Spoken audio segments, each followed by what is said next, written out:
দেখো আমার অফিস ছুটির পরে আমি চলে এসেছি আমার বান্ধবীর সাথে দেখা করতে। প্রায় অনেক দিন পর, 2 সপ্তাহ মতন পর আমি চলে এসেছি সঙ্গে দেখা করতে। আমি অত দূর থেকে চলে এলাম, কিন্তু ওর এখনো পর্যন্ত পাত্তা নেই, দেখো কখন আসে। জন্য এতক্ষণ ওয়েট করছিলাম, সে ফাইনালি চলে এসছে। এই যে সৌমিলি, দেখো বন্ধুরা, কিছু বল। পরে বলছি, এখন খিদে পেয়েছে। তো ও পরে বলছে এখন ওর খিদে পেয়েছে। আমরা এখন যাচ্ছি ফুচকা খেতে। দেখো আমরা চলে এসেছি ফুচকা খেতে অনেক দিন পর। আর এখানে খুব ভালো ফুচকা বানায়। তাড়াতাড়ি দাও ফুচকাটা। হ্যাঁ দিচ্ছি।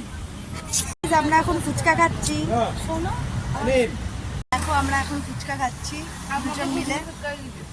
ও ঘুগনি ফুচকা খাবে, আমি জল ফুচকা খাচ্ছি। দেখো কি সুন্দর জায়গাটা। আমরা এখন একটু আড্ডা মারবো, তোমাদেরকে দেখাই আমি জায়গাটা কি সুন্দর। দেখো তাই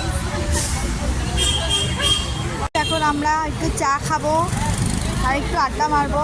জায়গাটা দেখো কত সুন্দর, এখানে সবাই বসে আড্ডা মারে। তো আমরাও একটু বসে এখানে আড্ডা মারছি এখন আপাতত। এখনও জল খেলো, এবার চাটা খাবে।